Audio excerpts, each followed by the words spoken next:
Bonjour et bienvenue dans le Buzz TV Orange TV Magazine. Mon invité du jour est un sportif aguerri. Ne cherchez pas son nom au palmarès du 100 mètres des Jeux Olympiques ni du tournoi de Roland-Garros. C'est un journaliste sportif et il a une collection bien plus impressionnante que ça à son actif. Europe 1, Canal+, RTL, D8, l'équipe 21, Eurosport. En télé ou en radio, il a presque tout connu. Et en bonus, il a même présenté le poker avec Patrick Bruel, aux côtés de Patrick Bruel, une autre star au palmarès bien rempli. Et cet homme à la carrière déjà bien riche est avec nous aujourd'hui au Buzz TV. Bonjour Lionel Rousseau. Bonjour. Merci de nous rendre visite. Merci, c'est un véritable plaisir. Bon palmarès, je l'ai dit, c'est assez impressionnant. Oui, c'est vrai, je regrette de ne pas être au palmarès des Jeux Olympiques, mais je n'avais pas de compétences, de qualité athlétique pour ça malheureusement. Alors, on parle d'une carrière qui a déjà commencé il y a 20 ans. C'est assez impressionnant, qui vous a amené dans tous ces médias assez prestigieux. Qu'est-ce qui vous rend le plus fier aujourd'hui dans votre carrière, Lionel ? Il n'y a pas un moment particulier, c'est plus la chance d'avoir embrassé cette carrière et ce métier. Le parcours complet.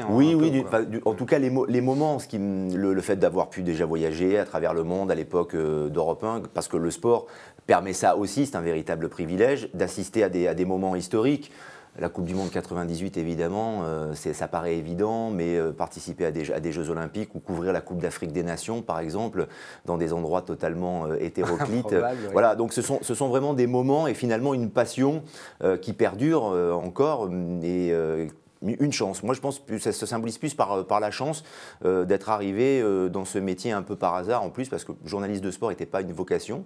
Et finalement, je voulais être plutôt dans l'animation. Je faisais plus ça au début de ma carrière. Quand j'ai commencé à parler dans un micro, je faisais des cassettes pour ma grand-mère. Et puis après, j'ai commencé à faire le disque jockey, de l'animation dans des radios associatives à Marseille. Sur Europe 1, c'était un peu par hasard le sport C'était un petit peu par hasard, d'autant que précédemment, j'avais plutôt travaillé en région, à France 3, j'étais parti au Maroc, dans une radio qui s'appelle Medi 1, et Europe 1, après, pendant une dizaine d'années, avant que je n'y revienne cette année, pendant une dizaine d'années, c'était vraiment pour le sport, pour une émission quotidienne de sport. Ça a été la première. Aujourd'hui, il y a des talks un peu partout, à la télé, à la radio, et ça a été la première avec Eugène Sacomano. Et puis ça m'a permis, effectivement, après de faire du reportage, du grand reportage, du commentaire sur les événements principaux du sport. Alors la radio, on va en reparler, Lionel. Depuis la rentrée dernière, depuis septembre, vous avez rejoint Eurosport, après avoir passé 2 saisons sur l'équipe 21. Pourquoi ce choix d'avoir rejoint Eurosport ?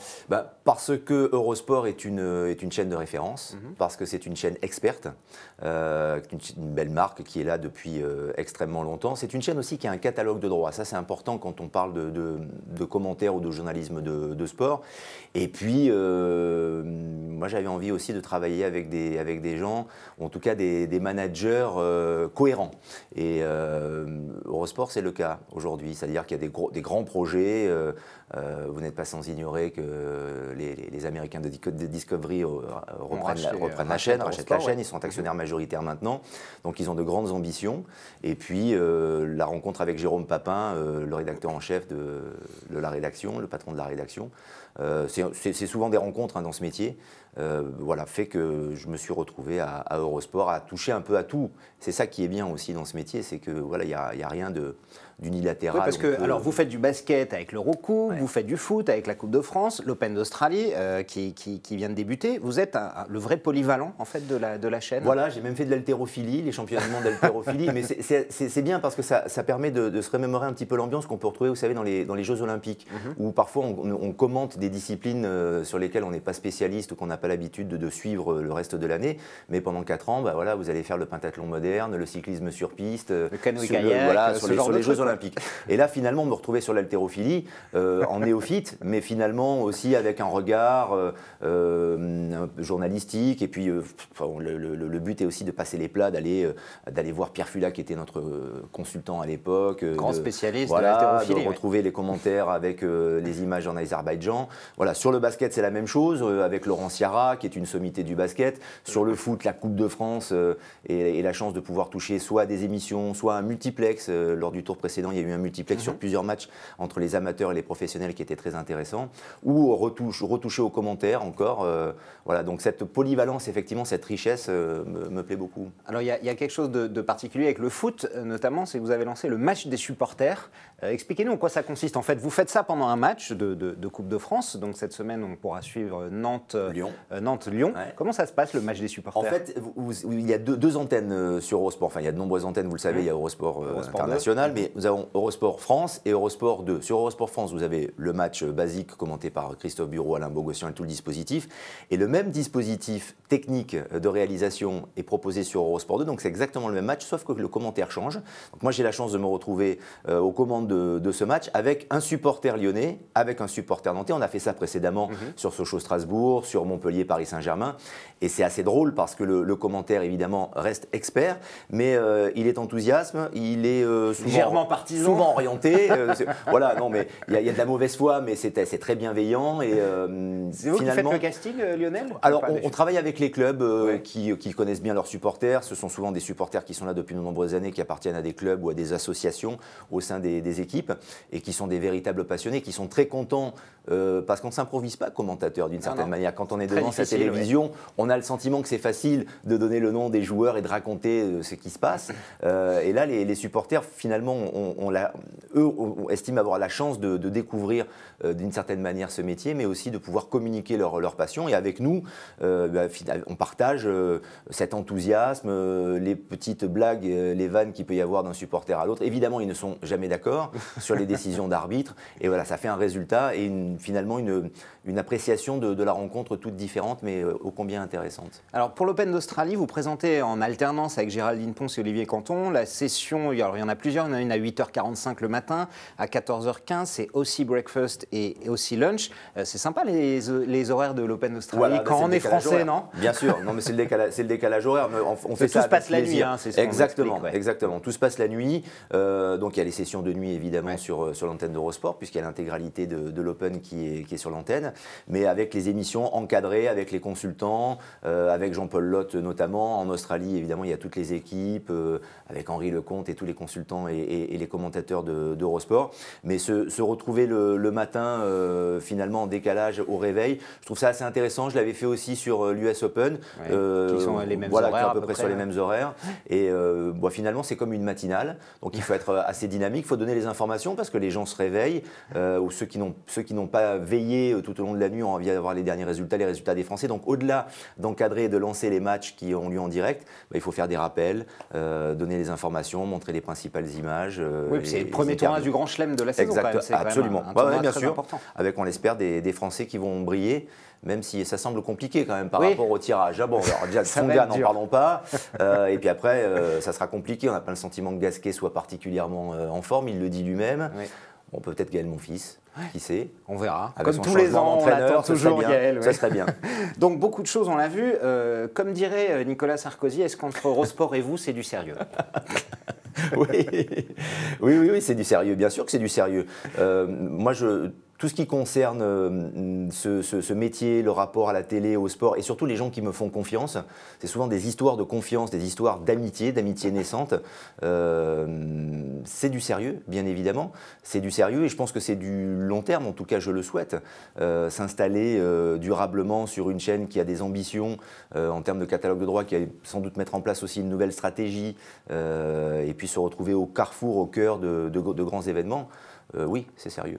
On parle un tout petit peu de Canal+, vous y avez travaillé. J'avais juste une question à vous poser. Est-ce que vous trouvez que la chaîne a un peu baissé en niveau en termes d'éditorial sportif depuis l'arrivée de beIN Sport? On sait que la guerre fait rage entre les deux, notamment sur les droits sportifs.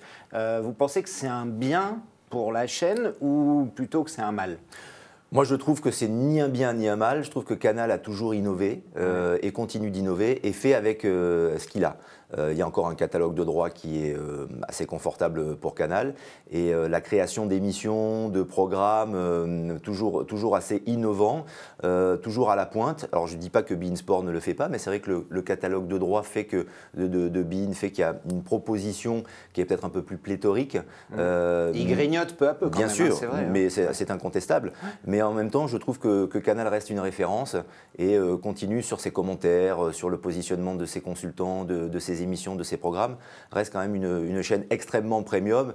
Et puis avec les chaînes comme Canal Plus Sport ou Sport Plus aussi, qui a une vocation maintenant à proposer beaucoup de programmes de sport mineurs, ou en tout cas de foot style Coupe de l'UEFA ou des matchs de Coupe d'Afrique. C'est assez complémentaire. Je trouve qu'on arrive à trouver... Avec les deux, c'est complémentaire. Oui, avec les deux, c'est assez complémentaire. Mais finalement... c'est juste que le sport est totalement payant maintenant, presque. Bah voilà, évidemment. C'est ça. Non. Puis avec Eurosport qui va sans doute se mêler à la lutte d'une certaine manière sur l'obtention des droits. Discovery arrive. Vous y croyez? Je ne suis pas dans le secret des dieux, évidemment, mais on a le sentiment par rapport à la communication qui est faite qu'il y a une vraie volonté de venir s'installer dans la bataille des droits du sport. Vous pensez que la force de frappe de Discovery, qui est une très très grosse boîte, évidemment, oui, va compter dans l'acquisition des droits? Moi, j'ai ce sentiment, il y a un véritable savoir-faire, il y a une véritable volonté. Je n'ai pas l'impression que le groupe américain s'installe et s'impose en France pour ne rien faire ou pour regarder ils ne viennent pas faire de la figuration, en tout cas. Voilà, je ne peux pas l'imaginer. D'accord. Lionel, un petit mot sur Europe 1. Vous êtes revenu cette année, cette saison, 18 ans après vos débuts. Ouais. Ça vous a fait drôle ou pas? Ah, ça m'a fait bizarre, ça m'a fait très bizarre, mais j'avais finalement très envie de revenir parce que j'avais fait un passage de 4 ans quand même à RTL. Donc j'étais allé chez les ennemis, chez les Rouges, qui sont situés à quelques rues, pour ceux qui connaissent Paris, dans le 8e arrondissement. François 1er, c'est à 200 mètres. C'est à 200 mètres, exactement. Non, je plaisante parce que RTL est devenu aussi d'une certaine manière à la rédaction une succursale d'Europe 1 parce que j'y avais croisé beaucoup d'anciens d'Europe. J'y suis retourné parce qu'on s'est toujours un peu, pardon pour le terme, un peu reniflé ces dernières années avec les gens des sports notamment. Et moi, je suis toujours resté très nostalgique des boîtes où je suis passé, où je suis resté longtemps. Europe 1 en fait partie, Canal Plus en fait partie. Ça ne veut pas dire que je regrette d'être parti, mais que finalement, on peut toujours revenir, toujours parti assez dignement et finalement en bon terme avec tout le monde. Ce qui m'a permis de revenir à Europe avec là aussi, sur le long terme, l'envie et des projets pour donner une autre force au sport sur l'antenne. Merci beaucoup Lionel Rousseau. C'est un plaisir, merci d'être venu nous voir. Donc je rappelle qu'on vous retrouve cette semaine presque tous les jours, matin, après-midi avec l'Open d'Australie, la Coupe de France évidemment. Mardi avec le match des supporters sur avec Eurosport. Nampion, ce sera ce soir. Merci d'être venu. Le Buzz TV revient demain avec un nouvel invité.